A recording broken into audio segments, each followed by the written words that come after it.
Hi, Hey, Rachel. hello. How are you? Good. This is the part where we have to pretend like we haven't just been chatting with each other. We just came into the studio. Oh, fancy meeting you here. Yeah.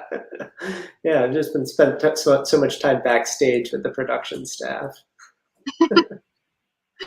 Yeah, the copious amount of production staff.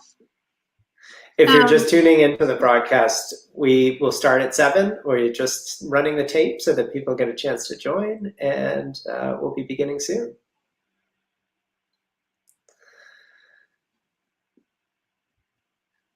oh, we got some viewers. Hello.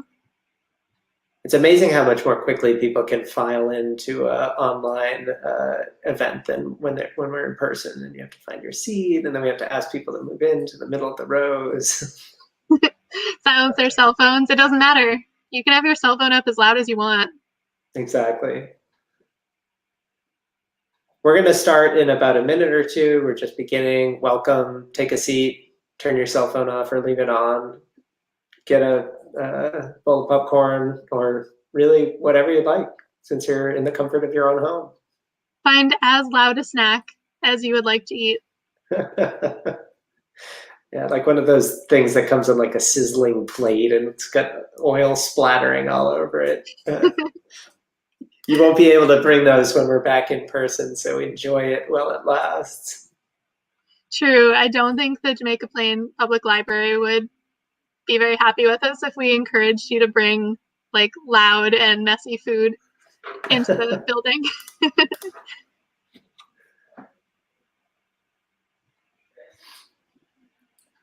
Okay. Welcome, welcome. We are beginning in about a minute. We're just letting people join the stream and getting our internet revved up on our end as well.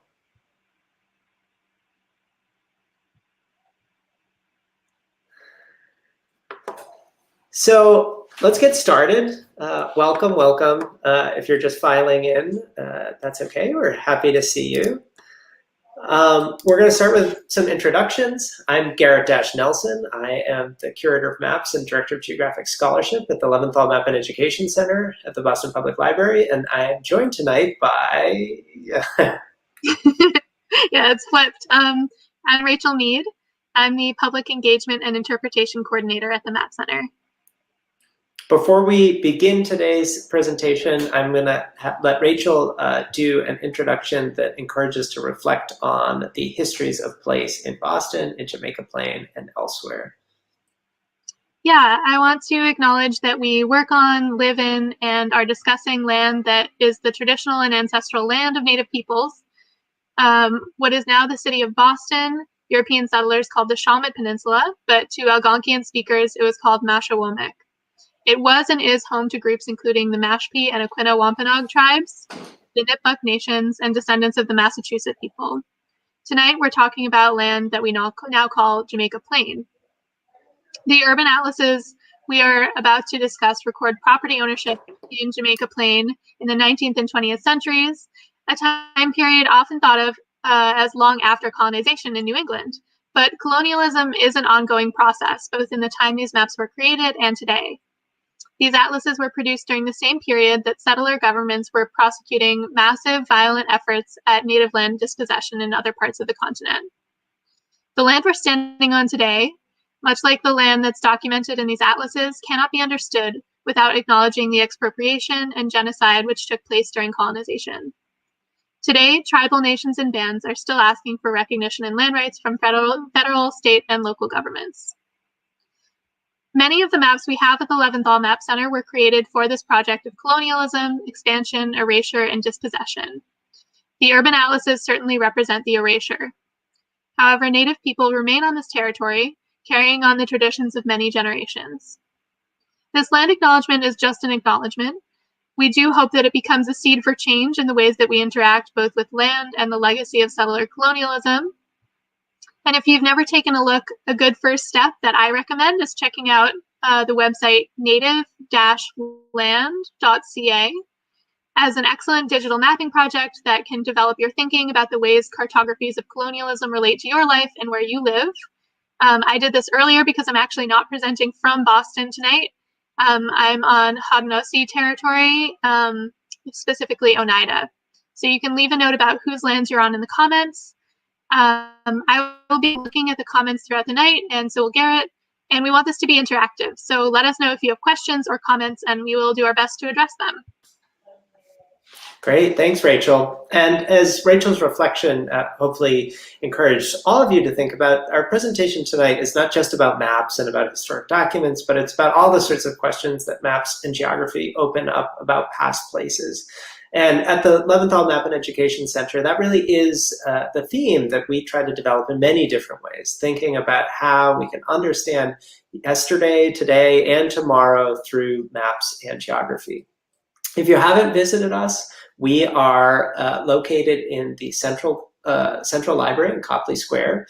Of course, we're not there right now because we've been closed for nearly a year. And in fact, tonight's presentation is somewhat of a excuse to mark time for us because we began our series of Atlascope by Map talks almost exactly a year ago at the Jamaica Plain Branch Library. We were really pleased to be hosted there by the branch librarians and to try out our very first public introduction to the Atlascope tool that you're going to hear a lot more about tonight. If you joined us at that occasion about a year ago, we're glad to see you back. We've got all sorts of new stuff and new ways of using Atlascope. But if you didn't, don't worry, because we're going to start from the beginning about how to use Atlascope and how to find more things with it. I'll note that the Leventhal Map Education Center does all sorts of programs serving K-12 teachers and students, researchers, scholars, and members of the public. We've made many of our programs available online, either through events like this one or also through websites and interactive material that you can visit on your own time. We've got an exhibition up online right now called Bending Lines, Maps and Data from Distortion to Deception. That's about all of the ways that maps can trick or deceive us into thinking things that aren't strictly true. If you want to know more about the Leventhal Center, you can follow us on social media at EPL Maps on Twitter, Facebook, and Instagram. You can also visit our all-new website, leventhalmap.org, where we post articles and feature different parts of our collections. If you're on our website, I also encourage you to subscribe to our monthly mailing list. It's a great way to get short little clips once a month about what we've been up to. And also to consider supporting our work with a donation.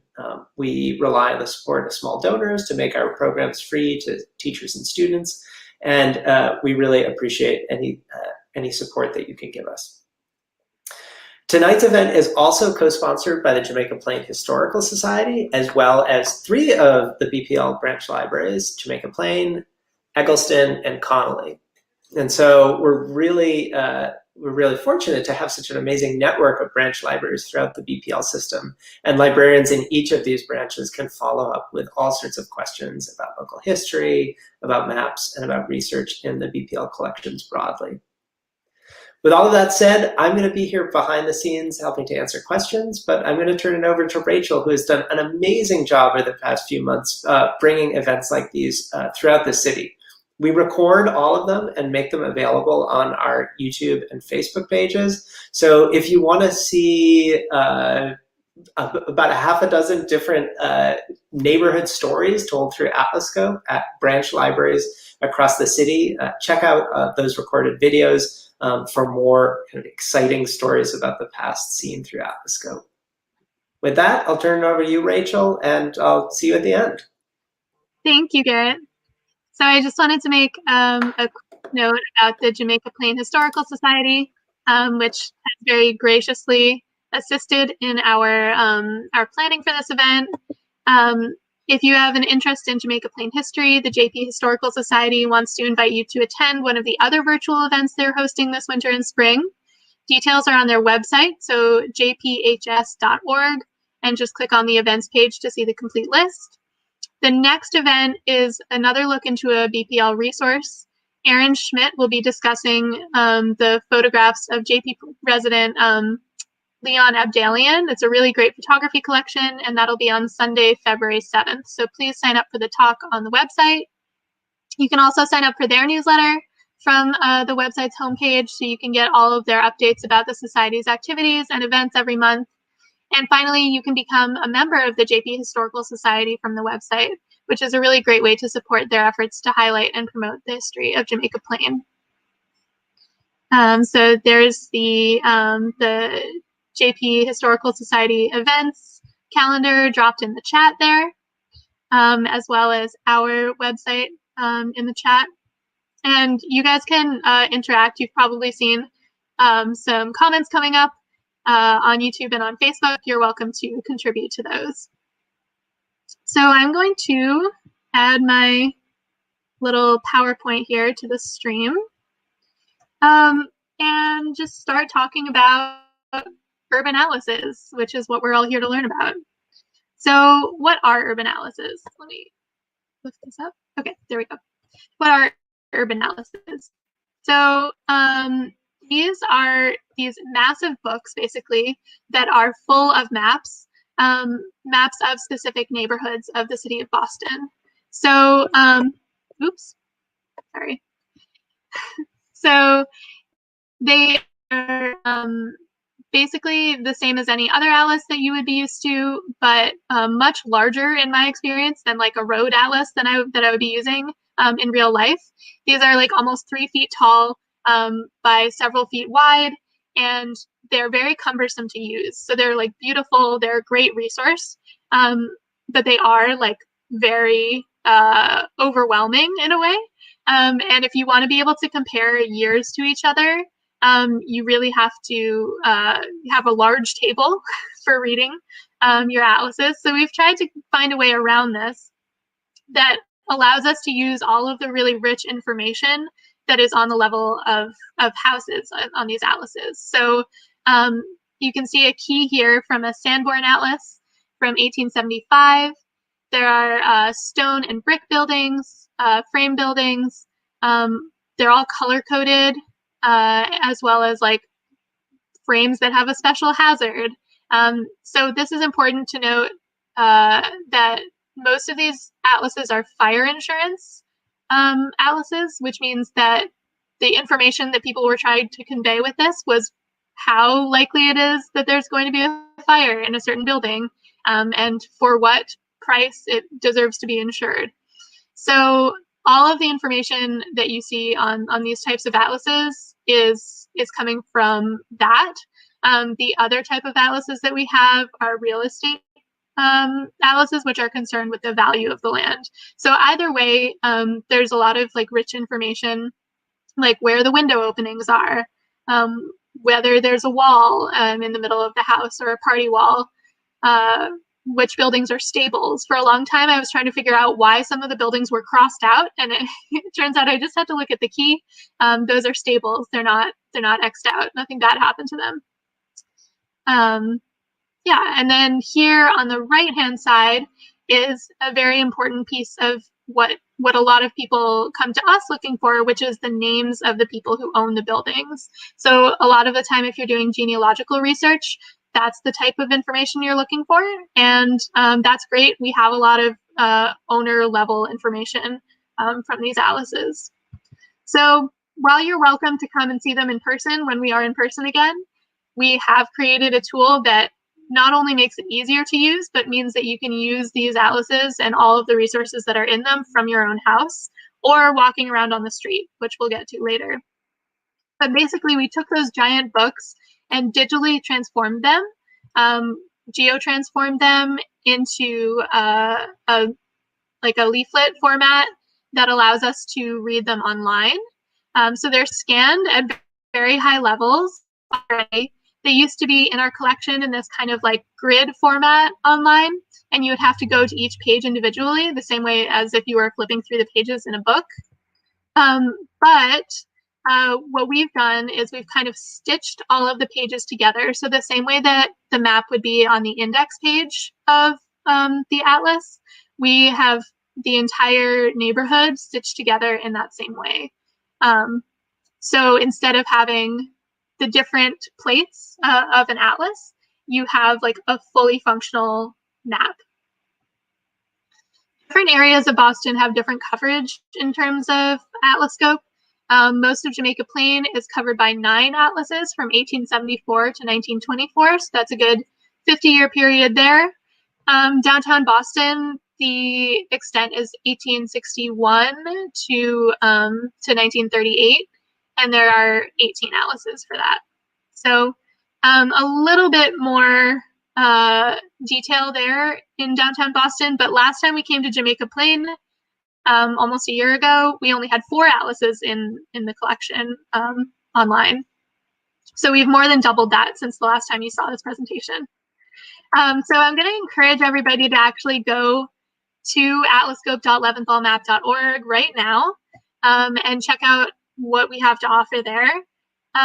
You can kind of play around with it. I really recommend learning how to use it with addresses that are familiar to you at first, and then you can kind of start exploring. So you have 3 options when you get to the landing page. You can click Find Me if you are using your phone or would like to share your GPS information. Although when you're just sitting at home, like most of us are doing, that's not super useful. But you can actually have it on your phone and have it track you throughout the city as you walk, and you can see the landscape moving with you over time. So I think that's really fun. I've used it on the train before, and everything speeds by really fast, which is cool, but not useful. The other option is to search places. You can put in any modern address into here. The one caveat there is that you can't use old addresses. So in some places, the street numbers have changed over the centuries, and that means that it is very difficult to locate the exact address using this search places button. But if you search an address that's close to where you're looking for, you can kind of pan around and find what you're looking for usually. But I will say that sometimes you search for like 400 Washington Street, and it turns out that the address that you know as 400 Washington Street was actually 396 Washington Street for most of its existence and has just recently become 400. So then you can also start at BPL. So if you're not really sure what you are looking for yet, if you click this button, it'll drop you at the Central Library at Copley, and you can start exploring from there. We're going to search places tonight because I'm not in Boston and can't have you just follow my little blue dot around. We're going to search for 30 South Street, which some of you may be familiar with. You're going to type it into the box, and then you have to actually make sure that you click on the right one, because the first 30 South Street here is in Brighton, which is not the one that you want. And that is very common, especially for commonly named streets like South or like School Street or like something else like that. South Street is a very popular name, so make sure you're choosing the one in 02130. And then it drops you at this blue dot right here at 30 South Street in 1874 at the Town Hall. Something that you will notice is that it always brings you to the earliest overlay map. If you, like in Jamaica Plain, that's always going to be 1874. But in certain areas of town, it'll be 1861 or 1867 or later, depending on like certain suburbs of Boston and suburbs like Newton. Doesn't have great coverage, though we do have at the moment several Newton atlases, some of which have different zoom levels. So if you ever want to talk to me about that, let me know. The base map is the modern map. So you can see right here, there's like this kind of dull grayish beige map underneath the piece of atlas that we have here. And if we want to switch which map we're looking at, you can click on the drop up of either of these, the base map or the overlay map. It'll give you a bunch of options. So since this screenshot was taken, there have been a bunch more options added. So you should see 9 options there from 1874 to 1924.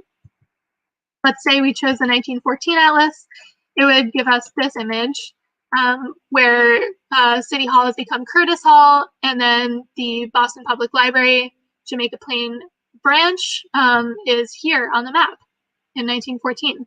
So that's very exciting. Gretchen has dropped the information that it's the new branch. Until the renovation, it was 12 Sedgwick. So yeah, there's different addresses over time. You can see that Sedgwick is right here, and the address was there for a time, and then the address has been switched to South Street. You can also play with the opacity. So there's a couple of different options here. There's the glass, which we were looking at before. You can swipe Y so that your swipe goes kind of up and down like a windshield or a window blind. You can swipe X so that it goes back and forth, or you can play with the opacity like this and kind of see which level shows you what you want to see. With a building like the library or Curtis Hall, where you can see like the exact footprint of the building, that's where it's most satisfying. Someone has asked in the chat if these images are available as Geotiffs, and they are. Not only as Geotiffs, but like, so we have them as TIFFs. You can download them like without any of the geographic information, but at very high scan level. You can also download them as Geotiffs with all of the geo-specific information. And you can actually do that on AtlasScope. So if you click down here about this map, it'll take you to a link that will let you choose like what you want to do with the information, like whether you just want to see the map closer, whether you want to download any of the information, or if you want to come in and see it eventually, it'll give you log information for and barcode for us to look it up for you. So someday you'll be able to do that again. A Geotiff is, so a TIFF is like an image file in this case that has very high resolution. They're really big files usually, and the Geotiffs have all of the geographically specific information that makes them useful to us. So like the reason that Curtis Hall on this map can be pinned onto the real building is because interns mostly, including myself at the Map Center, went through and put little dots basically in the computer at the corner of this street and then at the corner of the map in real life, and convinced it to line up with the real street map. We have really excessive, no, maybe that's not the word, detailed documentation about accessing our geographic information and also about how we did it. In case you, for example, have maps that you want to georeference, you can actually do that on our website as well. And now we're just going to dive into exploring Jamaica Plain with AtlasScope a little bit. We're going to start by kind of coming down into Jamaica Plain and take like an environmental view of things. So you might notice that this is the bank of the Charles. This is what used to be Muddy River, and still is to some extent, but it was a collection of streams and ponds that fed together into the Charles and came down through what was Back Bay and the Fens. So what happened in the late 19th and early 20th century was a really giant project in water management and city planning. The Olmsted Park that's here, the Emerald Necklace. We have someone from the Emerald Necklace Conservancy in the audience tonight. The Emerald Necklace became a thing by, in a lot of cases, actually dredging the water and kind of like building banks and creating this new parkway that gave Bostonians a lot of green space, but did a lot of interesting maneuvering with the waterways that already existed in order to do that. If you come down a little further south, Stony Brook is it was a really influential part of that, especially in, I think this is from, I can't remember what year this picture is from. Somebody will look it up for me. But in this picture, which I think is from the 1920s, Stony Brook would flood pretty regularly. So this is like 3 feet of water in some places, and this is on Ruggles Street in Roxbury. So it's like right up here on this map. The brook would flood, and so you can see that it would really, like, the floodplain was pretty wide in terms of what it covered of the city. You can also see on this map how, like, property lines, as this like swoops this way, you can see that the property line follows where the river used to be, or the brook, I guess. It follows the same little S curve here, and I think that's really fascinating that even after the stream was culverted, it had an influence on the landscape. So speaking of the culvert, underground, basically, the stream still runs through Boston. So here is a picture of what it looks like underground. This is what it would look like on the map. So they did maintain like this gray line of where the culvert ran, but you can't see it in today's modern Google Maps. You can only see it in the atlases. I don't remember what year Stony Brook was culverted. If anybody knows that, that would be great. Sue is asking on Facebook. But Gretchen from the JPHS wants us to know that February 1886 were the biggest Stony Brook floods. So just about this time of year, a little later, when there was a lot of snow melt, that was one of the biggest contributors to the flooding. Going a little deeper into Jamaica Plain, although when it was Roxbury, this was so Jamaica Plain used to be part of Roxbury originally, and then part of West Roxbury, and then part of Boston. So it's got a storied history in terms of which city it's belonged to over the years. But if we go into what we can definitely agree is Jamaica Plain itself, Jamaica Pond right here has pretty much the same borders that it does in the 19th century on this atlas view.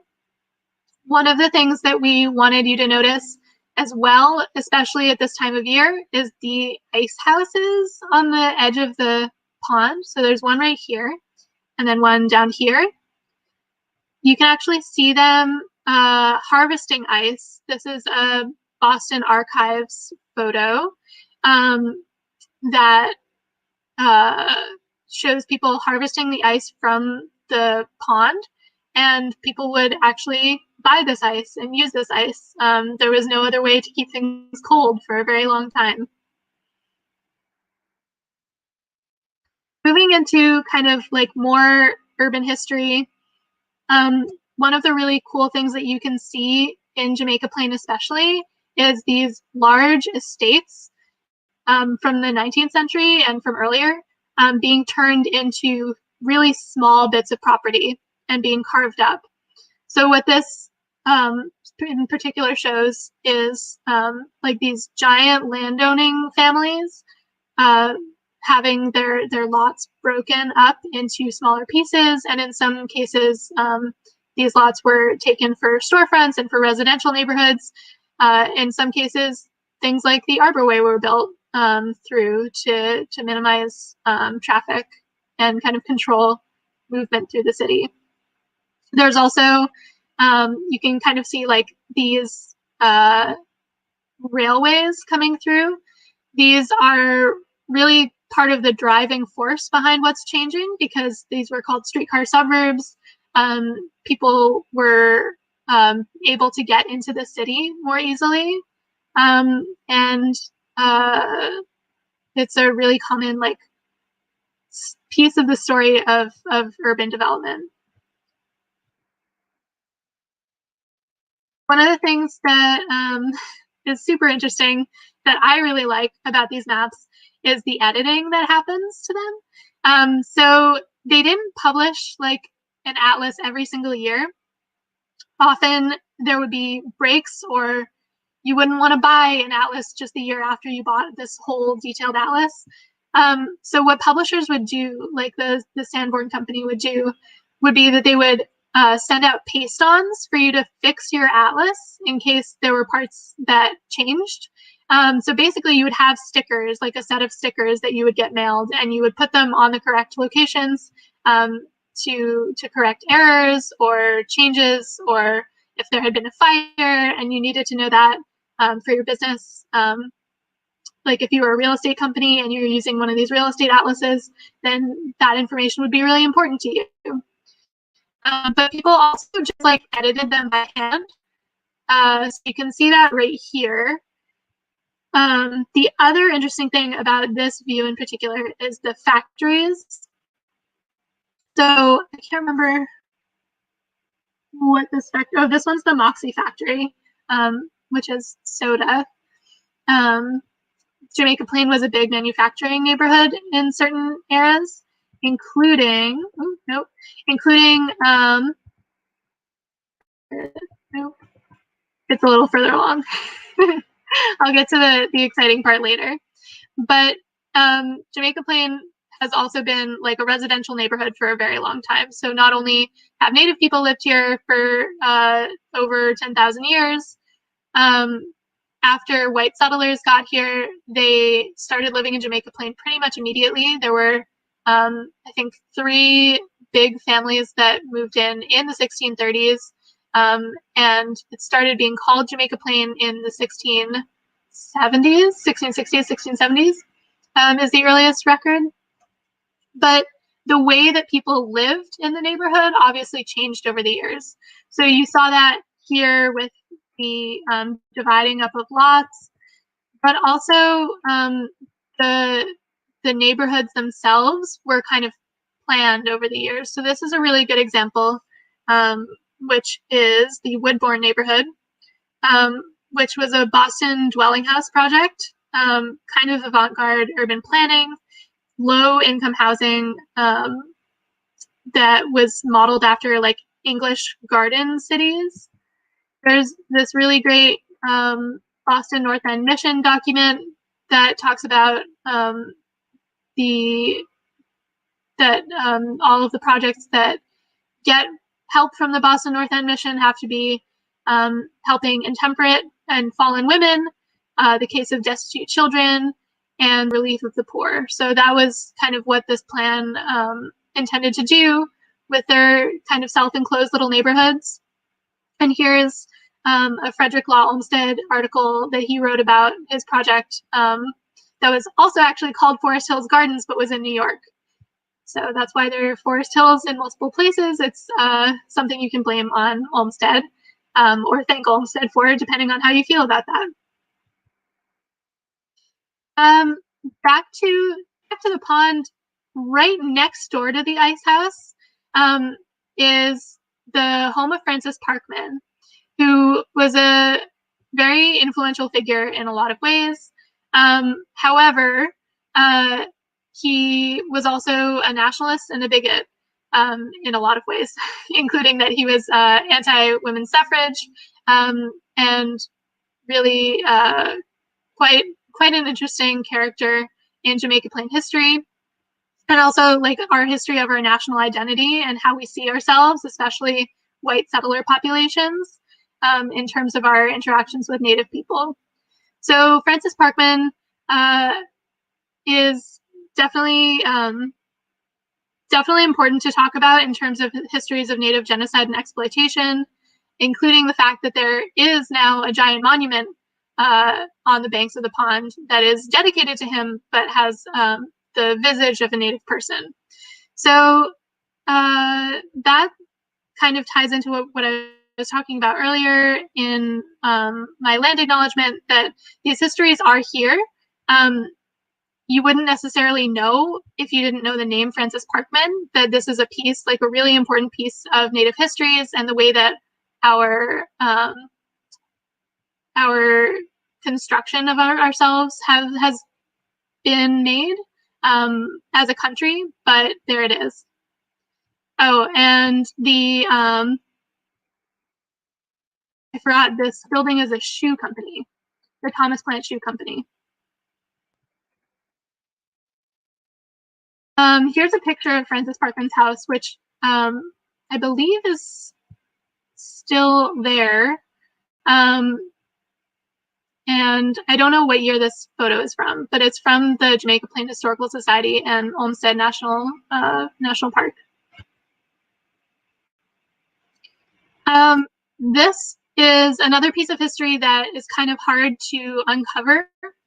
One of the caveats that I would say is with using these maps is that you only get a picture of like who owned a piece of property. You don't necessarily know who lived there.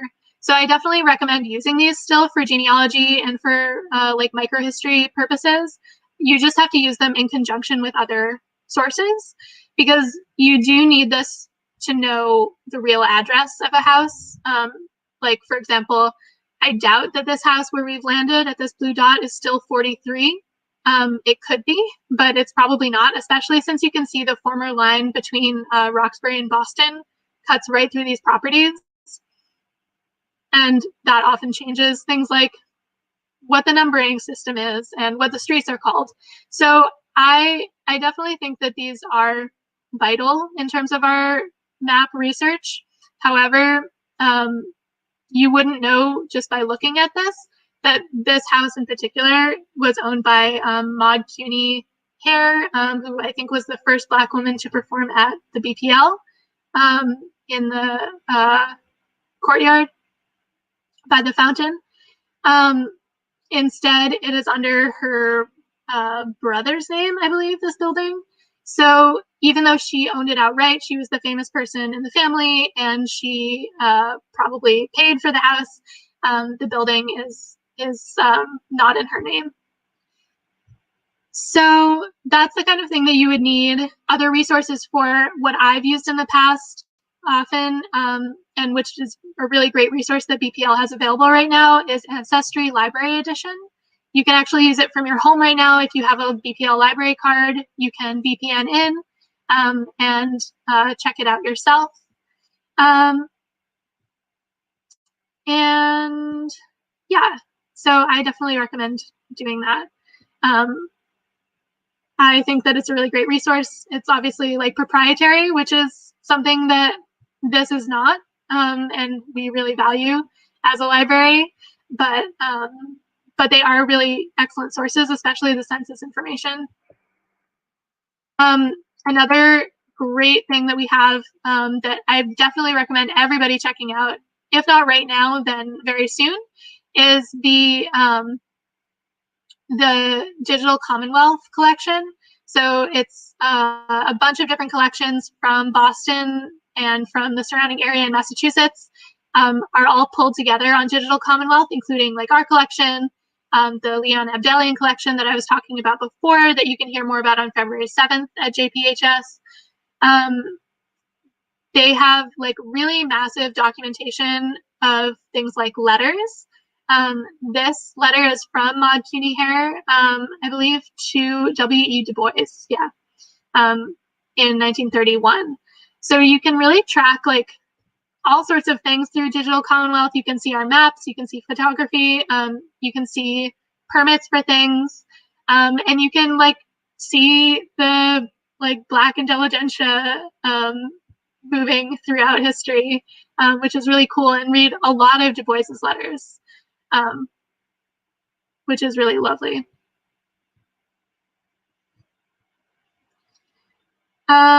Right here, we have got kind of the history of the neighborhood in terms of immigration. This area right here is a very German area, or was a very German area at the time of this map in 1890, which was like kind of one of the peaks of German immigration. And you can see that on not only the names of the buildings or the names of the people who own the buildings, but also like right here, there's a Boylston Schulverein, which would have been a school. there are, or like a meeting, youth meeting house as well. There are the names of people who own the buildings, and then importantly, remember that the people who live in the buildings as well. And also, you can't see right here with this crop, but a bunch of the streets near here are also have German names, especially near the breweries. So there's this near where Sam Adams Brewery is, actually that complex used to be a different brewery. Over the years, like since the 19th century, it has like been a brewery consecutively. I believe even through Prohibition, it survived. And then it was taken over by the Boston Beer Company, which includes Sam Adams. And Boylston Bock is one of the beers that was produced in this area, which was named after Boylston Street.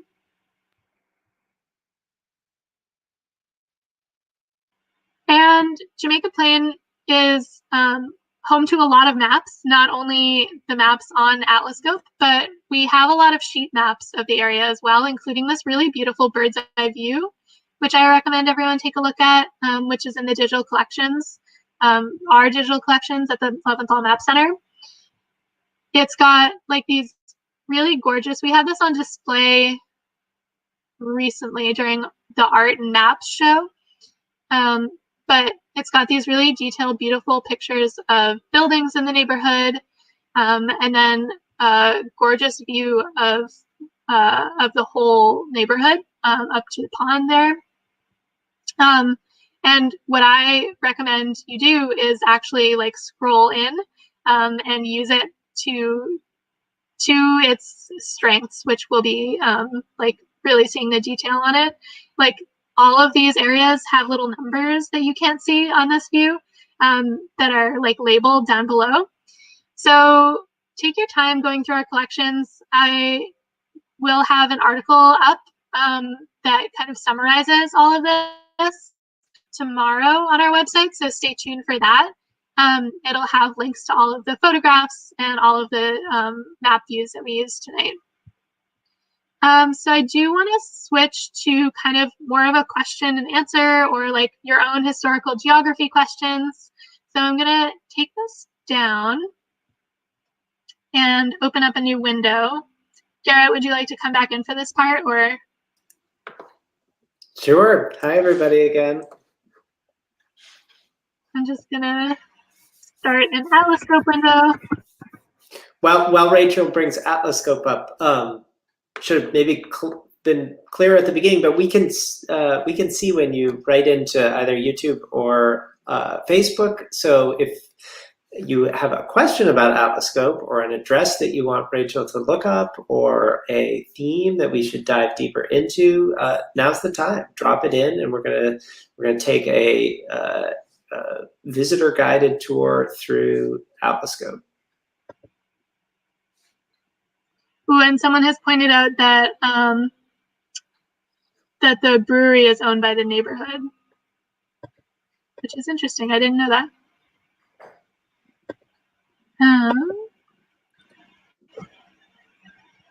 Okay, so if anybody wants to drop in an address that they are personally interested in learning more about, it could be your address. It doesn't have to be your address if you don't want to share your address right now.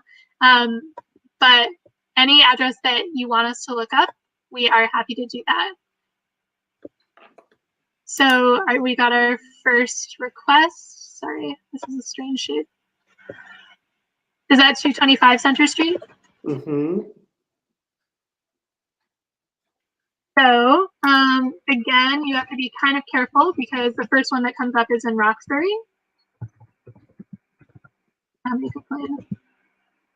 I think you might want ER Center. Oh, yeah, you're right.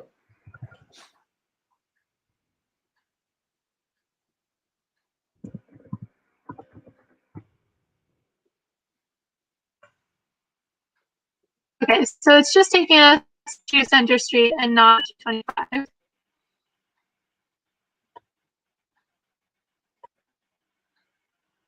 going to choose 1890 to start with.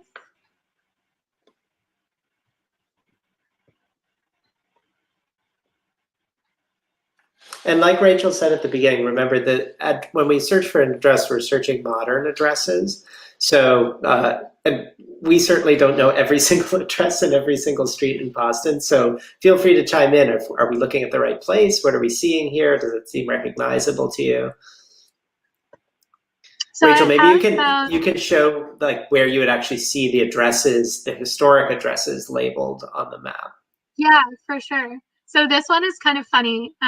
They're like doing them all over the place, kind of willy-nilly. But right here, you can see that it says 225 plus 223 in the street here. This bigger number, 1425, is the size of the lot by square footage. And then you can see that it's yellow, which means that it's a wood building and owned by M. Batchelder in 1890. We can see what happens by, let's say, 1906, and it was obliterated by Old Colony Railroad Company.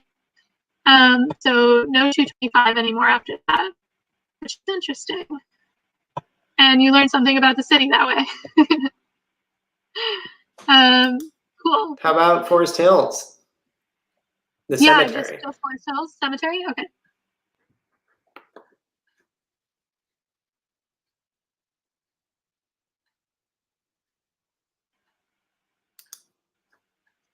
Okay, so you see like every time I switch places, it switches the overlay to 1874 again, which is actually okay in this case because, oops.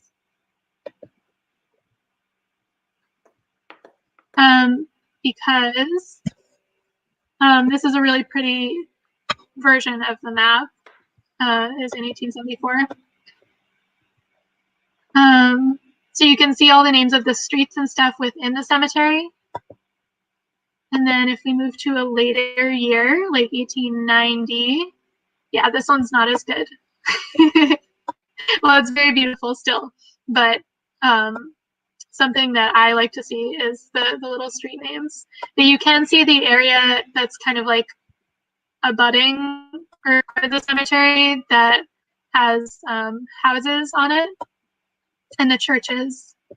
And you can see like which parts of the land still belong to the cemetery, like this little swath right here and this little trapezoid.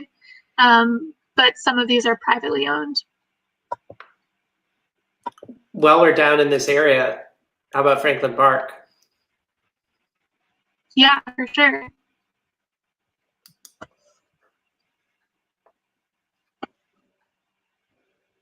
So Franklin Park, you can see here, including Schoolmaster Hill, which is named, it's for Ralph Waldo Emerson, right? Mm-hmm. Was the schoolmaster. I actually love this year. I'm glad that we on 1905 because I really like the like little names of the different parts. Ellicott Dale, the wilderness, the resting grounds over here. Yeah, it's really beautiful. Did you want me to go back farther too? There's a whole bunch more addresses, so let's keep going. I should say you can see before it existed, it's like all of these wealthy landowners with large swaths of land in their names. We'll try to answer as many of the questions as we possibly can, but of course, if we don't get to them all tonight, I just want to point out that we have a wonderful research library staff consisting not only of Rachel, but several of our other librarians who are always welcome questions like these, can help you find materials both in AtlasScope and in our other collections, and also point you to resources beyond maps. So how about 42 Boylston Street? Sure. In Jamaica Plain, again, not choosing the first one because it's in Brookline.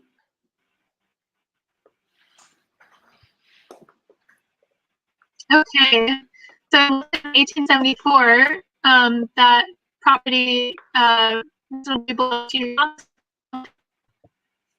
and then we can see kind of over there is how that changes or doesn't change. Looks like it doesn't change by 1882. in 1899, it is a different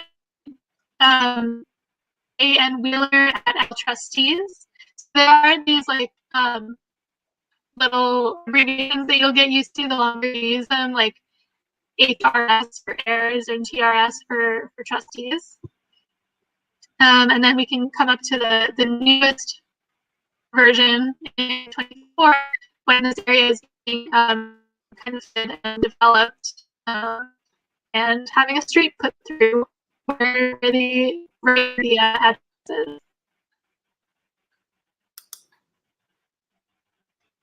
How about 66 Severn Street? Oh, we've lost Rachel. Or is she back? Severn Street? No.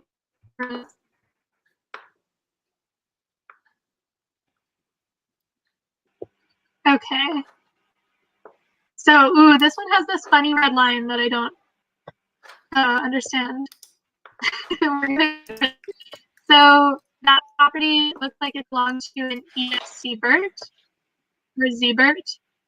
You can see that it's a different building, as you would probably expect for 1874, not the same building that is there today, which I find really fun to look at by opening and closing the glass.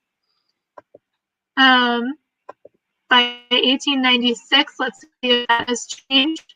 So that building that was there is gone, and the property has been subdivided up and belongs to John Carr et al.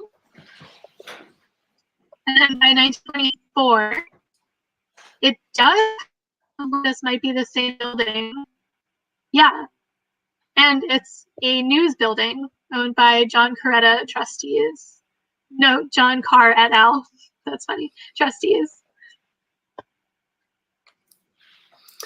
There's a sort of meta question that maybe we can talk about a little bit, Rachel, which is that I imagine an understanding of GIS is crucial to building this website and synchronizing the maps. Do you know free resources where folks can learn to navigate and create with GIS? I'll say that Rachel, before she was a staff member of ours, was an intern at the Map Center and was involved in dozens, if not perhaps even hundreds of hours of GIS work that went into transforming these atlas plates into the maps that you see today. So there's a lot of really sophisticated computer work that underlies AtlasScope. It involves matching points on the historic atlases to points in reality, and then taking pages and stitching them all together. So we do a lot of GIS at the Map Center. And in fact, this spring, we are going to be launching a new initiative around teaching GIS. You can find more resources on our website. We haven't announced the dates of that course just yet, but it's likely to be sometime in April. So subscribe if you're interested in participating, or we also offer GIS office hours every Friday. And again, our research librarians are a really great resource for this as well. Mm-hmm. Yeah, definitely check out Bell's office hours tomorrow at 11. We also, yeah, everything that Garrett said, but I do think that like GIS, there's so much that comprises GIS, and there's stuff that you can definitely figure out at home, and stuff that you definitely, or I would definitely need help with. So if you follow our social media accounts, that should help a lot in terms of keeping up to our offerings, but also our newsletter is really good too. You want to do a couple more addresses? How about 57 Brookside Ave?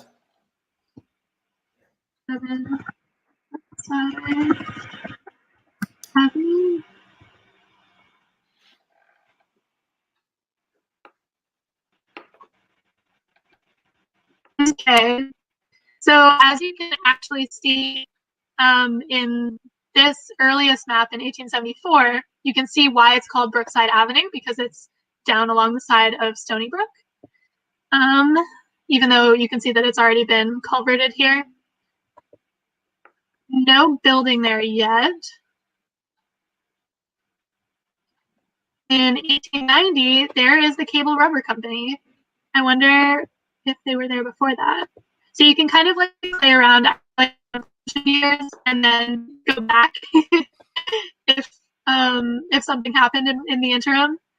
So this is actually really useful because you can see that between when this map was published in 1882, or at least between when it was drawn for publishing, and between when this Bromley was published in 1884, the Cable Rubber Company was built. So that gives you a really small window. It's not perfect, and there are definitely places where, like on one 1884 atlas, like I think not here, but in some parts of Boston, you'll see that there's like an 1884 Bromley and an 1884 Hopkins. So those are from different companies. Sometimes you'll see that like Hopkins clearly did something later in the year than Bromley did and has more updated information, which is why it's great to have as many of these as we have. But yeah, I think this is a really great example. Thank you for that. It's a question about information on commercial buildings, names of stores as opposed to residential areas. And one way of answering that is actually sort of thinking about, again, why these atlases were published in the first place. Rachel talked about this at the beginning with the real estate speculators, and especially fire insurers were the people who were buying these atlases. They were really expensive. You didn't just have one of these in your house.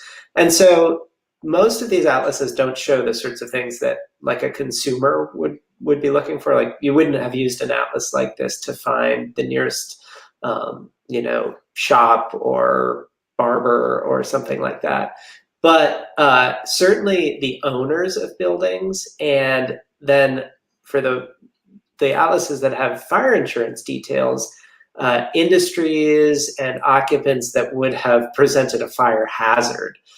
So especially things with, boilers or open flames or any kind of industrial activity, those tend to be really well represented on maps, on these atlases. But things like offices or clerks, we oftentimes use, we've shown an example of a really important African-American publishing house that is in Park Square, that was in Park Square on the turn of the century.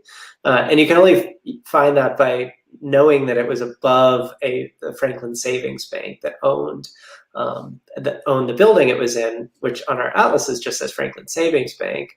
But of course, above it is a much more historically interesting occupant, which was the Colored American magazine.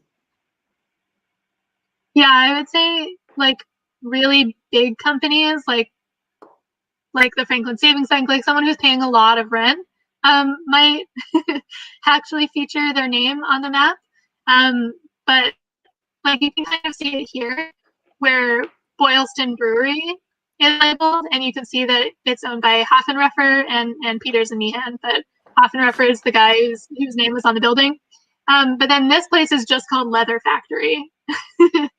I think there's like what leather factory it is.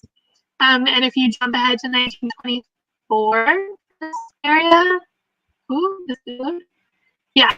So like this is better, but the breweries, including New England Brewing Company and Boylston Brewery, which are using this culverted stream to power themselves, they are actually labeled with the name of the company. So it really depends on like it tells you, in fact, what was considered important and what was not to the companies that are producing these, which are producing them for financial interests, either fire insurance or real estate. There's a question about following up on details that aren't on the maps themselves. So information on neighborhood covenants that would have restricted who could live in certain neighborhoods. One of the great things about AtlasScope is that it offers a sort of springboard for doing historical research in different types of collections. So AtlasScope, the maps that are in AtlasScope itself aren't showing things like racially restricted covenants, but they can certainly help you trace back from the owner of a property to then looking at a place like a registry of deeds, where you might find, you might very unfortunately likely find something like a neighborhood covenant. So connecting AtlasScope to resources like photographic collections to census records, to deeds. We also have things like subdivision plans in the library as well. And those are all things that our research team can help you find. And we're also working to integrate into future versions of Atlascope, so you can kind of take the map as a portal into different types of collections. Want to do one last address, Rachel? Yeah, sure. How about 85 Jamaica Street? Where to go? Okay. Perfect. 85 Jamaica Street. This question mentions a well, and we had fun finding the well that became the famous sinkhole in Ronan Park in Dorchester in December. The city archaeologist was able to determine whose well that was, and in fact, her name, the owner, who's, I can't remember off the top of my head, but she appears on Atlascope right in exactly the spot where that sinkhole opened up. Mary Pierce, I think. Mary Pierce, that's right, yeah. So this property was owned by D.A. Keating. It was 3,807 square feet. But we don't know a whole lot more than that. Unfortunately, there's no well in 1924 marked on the map, which doesn't mean that it's not these other ones. There's a building there, which is interesting. Or no building worth the name, according to whoever it is.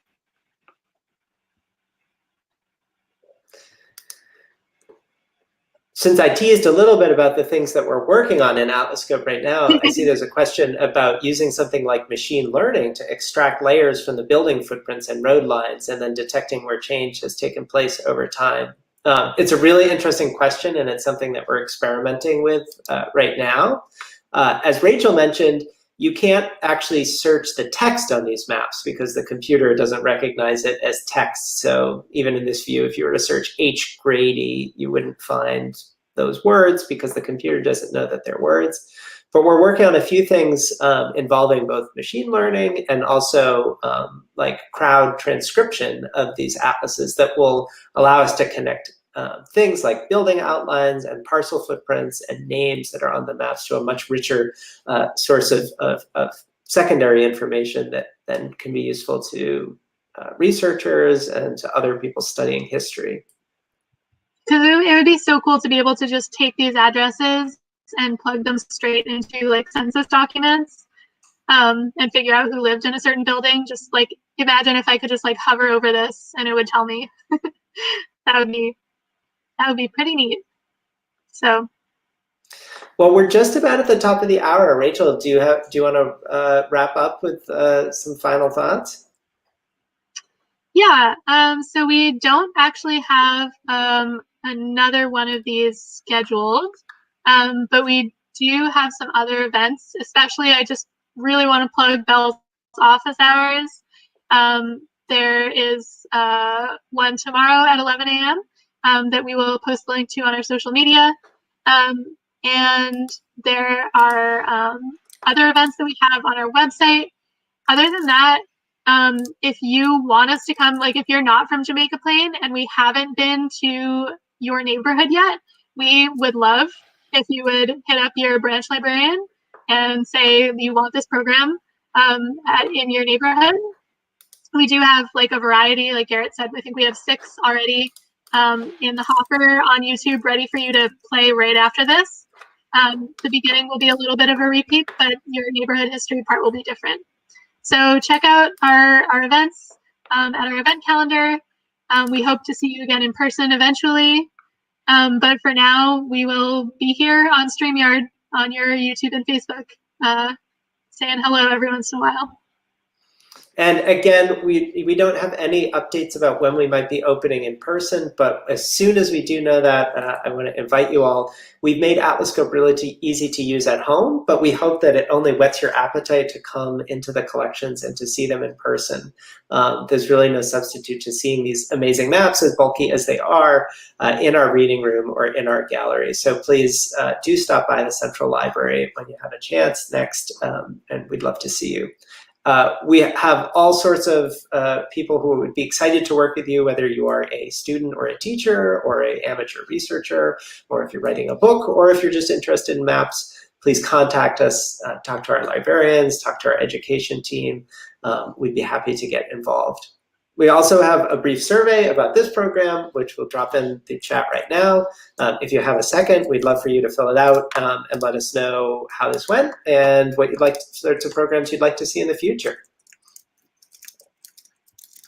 Yeah, and I just want to say, yeah, like, I know I pushed how bulky those books are, but there is really no substitute for seeing them. I actually had Garrett, like, go down and check one of them for me a couple of weeks ago, because in our scan there was a little piece folded over and I couldn't read what was on that, like, very important little block, and I made him like bend it back and show me.